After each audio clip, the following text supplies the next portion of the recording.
Prayer warriors ministry. இன்றைய வாக்குத்தத்தம் சபையுரையாளர் அதிகாரம் 8 இறைவார்த்தை 12.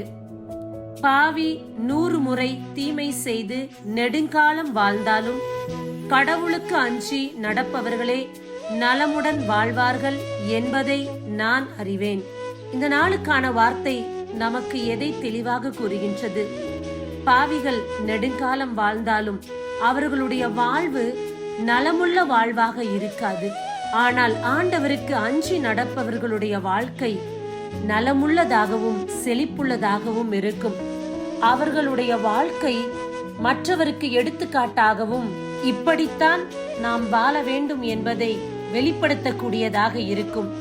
அதே போல அவர் வழியில் வரக்கூடிய சந்ததிகளும் ஆண்டவருக்கு சாட்சி பகரக்கூடியவர்களாக இருப்பார்கள். பாவியினுடைய வாழ்க்கை யாரும் பிரியப்படாத ஒன்றாக இருக்கும். அவர் வழியில் வரக்கூடிய சந்ததிகளும் அவரை சார்ந்தவர்களும் நலமான வாழ்வையோ செழிப்பான வாழ்வையோ நிச்சயமாக அவர்கள் அடைய மாட்டார்கள். ஆனால் ஆண்டவருக்கு பயந்த ஒரு வாழ்க்கை வாழக்கூடியவர்கள் அவர்களுடைய வாழ்நாள் எல்லாம் ஆண்டவரின் துணையும் இருக்கும், இறை ஆசிர்வாதமும் அவருடைய வாழ்வில் தங்கும்.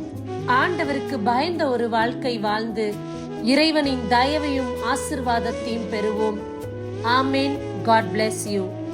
வானம் பூமி படைத்திருந்தும் வாடினேன் உன்னை இழந்ததினால், தேடி ரட்சிக்க பிதா என்னை அனுப்பிடவே வந்தேன் மானிடனாய்.